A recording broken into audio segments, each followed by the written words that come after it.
So last time I made a video showing my little training project with Sherni, I had a little clip showing some of the inspiration for some of my ideas, and YouTube didn't like that I used someone else's little clip of their video, so they took it off.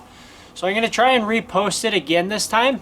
So I ask a favor of you guys. I know a lot of you guys did see the first video, but a significant number of people didn't. I'm going to include that all today as one video. However, if you guys just skip the first part that you've already seen, YouTube will take that as you're not interested in the video, it's boring, and so they won't advertise it. So even my own subscribers won't know this video exists if you just skip through it.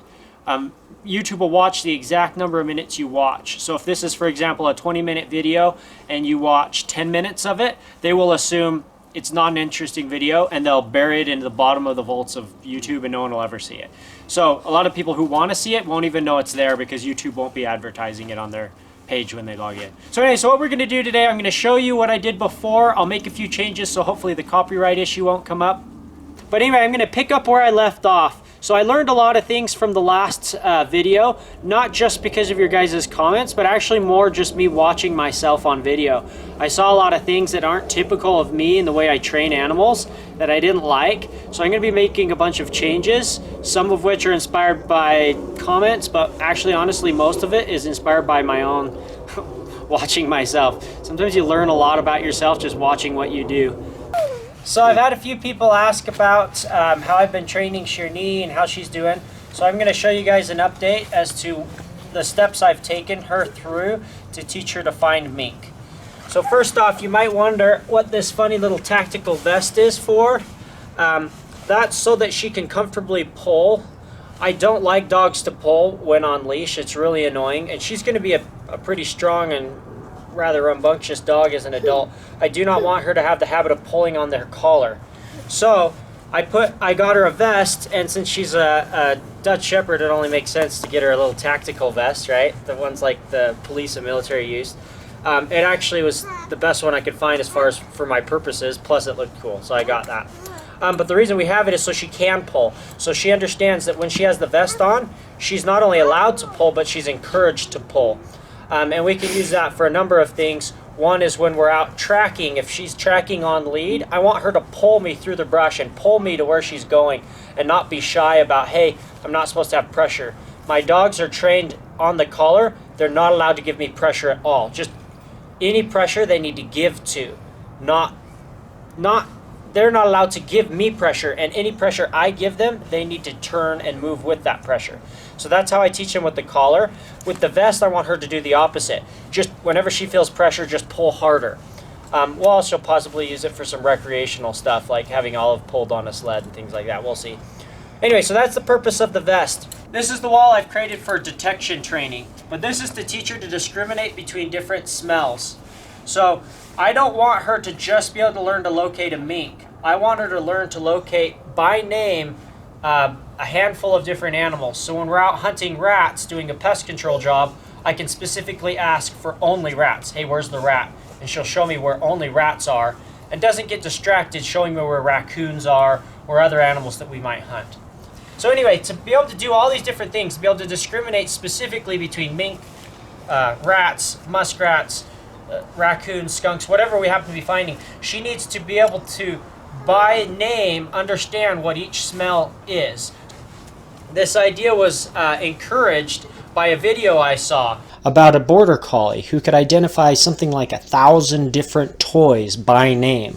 You could take a whole pile of these toys and say the name of the toy, and that dog could go and retrieve the exact toy that matches the name. And this dog was absolutely incredible. I have no desire to really take it to that level of, 1,000 different animals and objects and such. But the idea came to me, hey, if this dog can do 1,000 different toys, why not a few handful of useful things I would like the dog to find? Why not take that same idea and use it for something useful and beneficial, in my case, for hunting and for locating lost mink and locating various different things. I'm also going to train her to locate specific people by name. So Olive, obviously, if I lose track of Olive while we're out hunting, I want to be able to ask her, hey, where's Olive? And have her be able to show me where Olive is. And so we're going to teach her each of our names in the family and have her find us by name as well. So anyway, so to show you how I'm going to teach her those things, that we're going to be using this wall so she learns to discriminate between those smells, and she can by name show me which hole has which smell. So we're going to start out, and we've already gone through these steps, with just one pipe. So there's only one pipe that she can show me, and we're starting out with the mink smell. So if you come with me on the other side of the wall, on this side of the wall you'll see that this pipe is connected to a little box. And in this box we have Rio the mink. And so she's being our mink smell. So I put a little cap on it. I put this lid on it so that the smell just wafts down the pipe. I've got Sherni's dinner right here, and this is just a mixture of different ground meats, just like we feed the mink. This particular mixture is mostly beaver, muskrat, and rabbit, with a little bit of chicken, some duck, and goose mixed in. Anyway, so we're going to be feeding her this meal. So I'm just putting this up here for convenience. I've got my little clicker. I've never clicker trained a dog. It's the first one I've ever done. But she was clicker trained before I got her, so I figured I might as well just continue with it. So got the clicker, got the food, and she's wondering why this whole time we haven't asked her to find the mink. So let's pull her back. So our first step, this is how we started out the process, was with just one pipe. So there's only one option for her to show. And we just led her up to the pipe, and we said, mink, mink, mink, mink. And when she puts her whole body on the ground, lays down like this, and puts her nose in the pipe, that means there's a mink there. So we'll let her sit there for a minute. And then you see I feed her down through this little hole in the pipe. So she leaves her nose in the pipe, waiting for the smell, or waiting for the treat, while smelling the mink.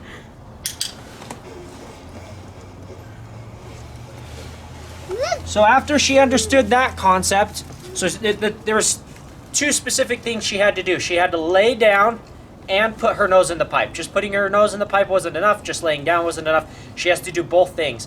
That way, when we're in the field, it's very clear to me there's a mink or a muskrat or a rat or whatever we're looking for down in that hole. That she gives me a very clear signal, which is laying down with nose pointing at hole. So I just pull her back for a minute and then ask her again, mink, mink, mink, mink. I was a little slow with the clicker there.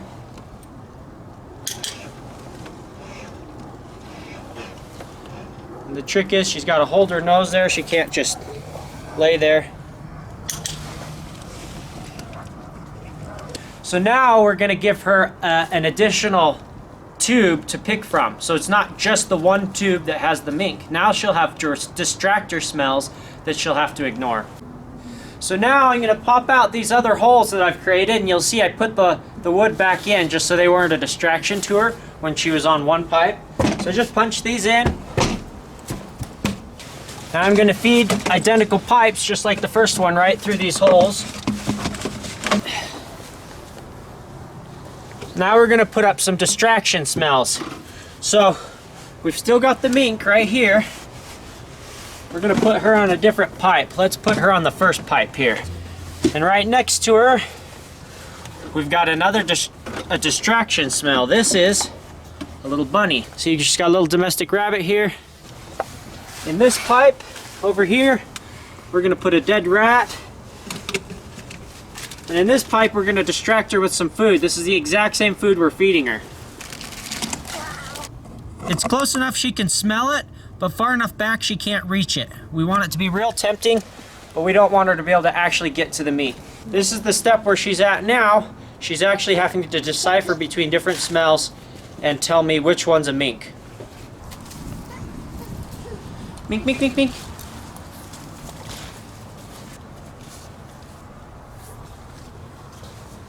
See, now you see she's marking wrong. She found the meat and she really wants the meat.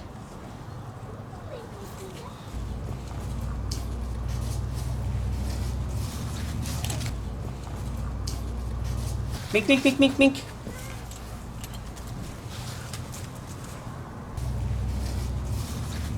Mink, mink, mink, mink, mink. Where's the mink? Mink, mink, mink, mink.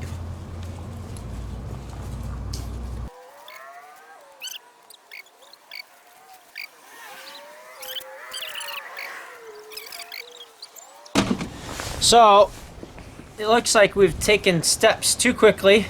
And I'm a novice at this, to be honest. You know, this is the first time I've ever trained a dog to do this. So I jumped ahead too quickly. I think I probably should have just done 2. So I'm taking a step back. I'm looking at myself, because I'm learning too, not just the pup. I'm learning how to do this. Okay, what could I have done differently? Obviously, this was a bit of a struggle. I realized, hey, she did try marking a different tube, but then there was 4 others and she didn't get rewarded for the one, so she quit trying. I'm gonna leave the one with the meat and one with the mink. I've got the other holes blocked off. This tube has the meat. This tube has the mink. Mink, mink, mink, mink, mink.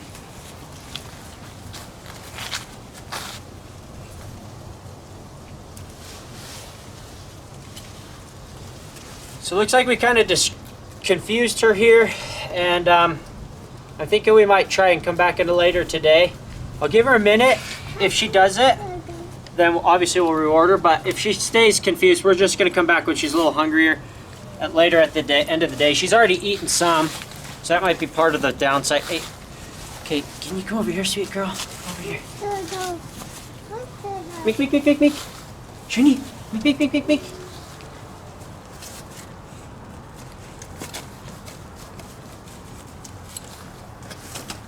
Mink, mink, mink, mink, mink. Mink, mink, mink, mink, mink.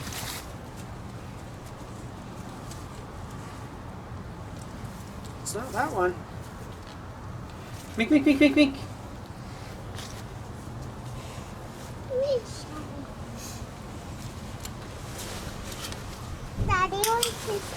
Okay, so I helped her there. I totally cheated. I put her nose basically at it while she was laying down, but I figured she needed a little help, so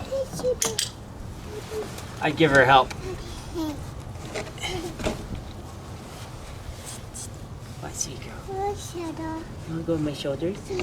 Yeah, I'm busy training the dog, okay? Can we do it later?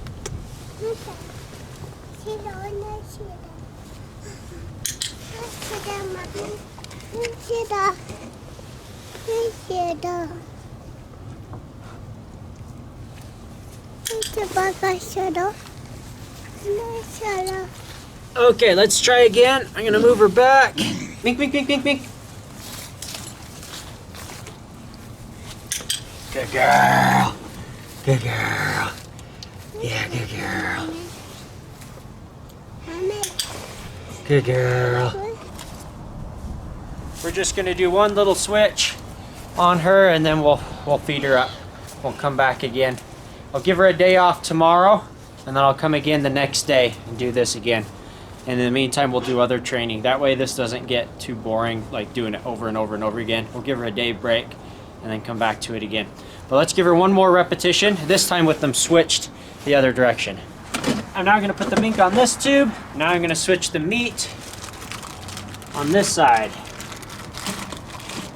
So now this is the distractor tube, and this is the mink tube. We'll just do a couple repetitions of this and feed her up, because I can tell her enthusiasm's waning right now. Mink, mink, mink, mink, mink.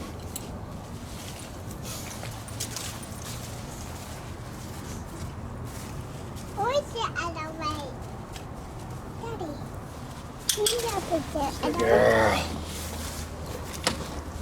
Okay, we'll feed her up on that. We'll do it in steps. Obviously, little by little, we'll make it more difficult for her. Alrighty, so that's where we're at in the process, and I'll continue to show you guys as we move along. So we'll keep you posted, and we'll show you more next time. Thanks for watching. We're going to be using Mamba as the mink today, as you can tell. Let's get her in the box. I did have some questions about the small size of the box. You guys have to realize these are burrowing animals. They love tight places. If she wasn't comfortable down there, she'd be rattling the cage around and making a ruckus. You would know. So chances are when we're done with the training today, we're gonna find her asleep in the box. They're totally comfortable with tight, dark places. That's natural for them. So just like that, last time we're gonna be using the same little box. Different mink, of course, we're using Mamba this time. And she's gonna snuggle down in there. Looks like she's already ready to fall asleep. We'll block her in so the smell's good and strong. Now, one of the changes that we're gonna make, I'm gonna be using all 4 tubes. I've obviously gone through a few training steps since the last video, so she's ready for multiple tubes. However, one of the things I've discontinued is any distractor smells at this point. I want to get to where she's solid on understanding, hey, I'm looking specifically for the mink. And once she understands that concept, then I'm going to add distractor smells. Mink, mink, mink, mink, mink. We had a few technical difficulties, so we had to continue filming later that evening. Good girl. Good girl. Good dog. Good girl. Oh, that's a good girl. Oh, that's a good girl. Oh, that's a good girl. Get this turtle. It's moving now. You gonna switch them now? Yeah.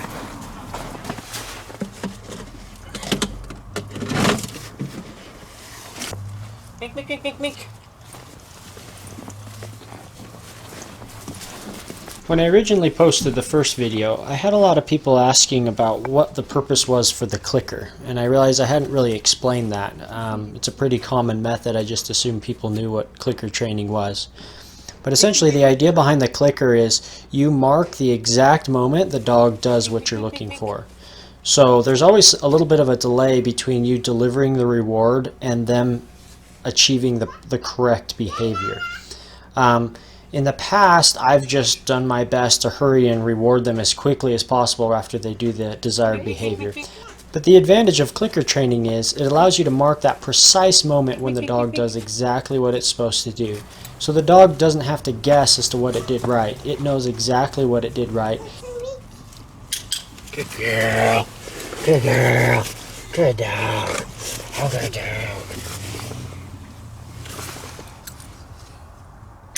Good girl. Good dog. Oh, good dog. Oh, good girl. Good girl. Good girl. Good dog. Oh, good girl. Okay, come on. Good dog. Good dog. Come on. You wanna switch it again? Yeah. You'll notice that this time around I actually use a lot more verbal praise than I did previously. You know, that's typically something I would do, but I'm trying to learn this new method, and you know, sometimes when you're out of your element, your natural tendencies don't happen because you're trying to think of how everyone else would do things. This method is not my own. The method I'm using I learned from Mike Suttle. He's the breeder who bred my pup. And Mike uses this method to train drug detection and bomb detection dogs. And so it's a proven method. However, I don't honestly have all the pieces to the puzzle. I've watched some of his videos here and there, and I've kind of had to piece together my own version of his method because I haven't been through Mike's training class. Mike puts on a wonderful training class, and he travels all around the country. If you want to learn more about it, I'll put some links to his YouTube channel and some other things for Mike.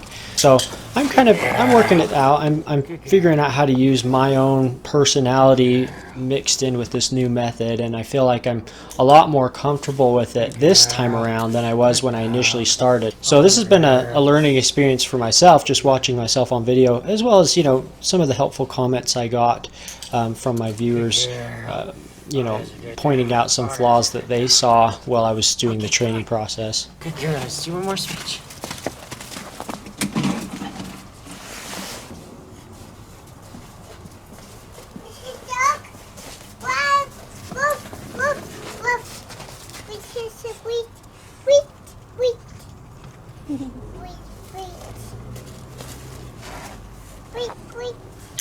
Good girl. Good dog. Oh, good dog. Good girl. Good girl.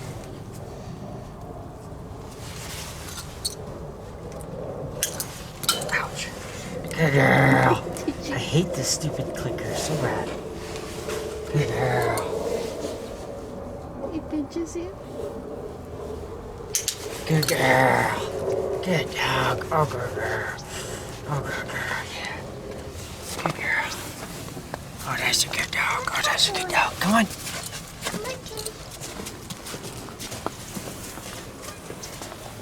She's getting it. Yeah. She didn't have to guess that time. Yeah. Okay, last one. Feed her up on this one. Okay. Sherni, come on. Mink, mink, mink, mink, mink. You'll see this time around, Sherni's moved beyond just kind of guessing and trying to figure out which one it is through trial and error. Now she's deliberately checking each hole and then specifically marking the hole that has the mink. Oh, she totally gets it now.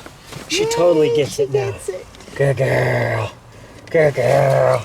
Yeah, good girl. Good girl. Like she started to mark that one, just barely kind of started, and then she was like, oh, hey, it's not here anymore. Good girl. No. Oh, good girl. Good girl. Good job. That's a good puppy. It's great to see this breakthrough in her training where she actually realizes what her goal is, what she's trying to accomplish, and doesn't have to just kind of fumble through guessing. Now she specifically is looking for, hey, where is the mink? Oh, here's the mink, and marking that specific hole. Daddy. Hi, cute girl. Another one. Another one? You want to do another one? Yeah. Sherni's done. She did a good job. She's getting Is it another one? Yeah. So, as you saw, Sherni did a lot better job this time. Previous to this, she's been doing a lot of guessing. So now that there's multiple options, she'll go to each one and mark it, trying to get a reward. And then when I don't give her a reward, she moves to the next one. So today was one of the first times where it seemed very clear to us that she wasn't just guessing. She was sniffing and saying, it's not here, it's not here. Oh, it's here, and then marking it. So it could have been luck, but it seemed too good to be just luck. So we'll see. We're going to continue with the process as is, and she's doing a great job. She's progressing along, and I think now that we're taking steps a little slower, it's helping her a lot. We were going a little too fast to begin with. So good job, Sherni. Good job, puppy girl. Yeah, you did a good job. Oh, you're a good puppy. See? Oh, Good puppy, girl. yeah. Good girl. Oh yeah, she's a good girl, huh? Sherni's nice. Sherni's nice. Yeah, should we get out Mamba? Let's get out Mamba. Oh, that sounds like weights, huh? Mink! A mink! Which mink is this? Mama. Mamba, good job.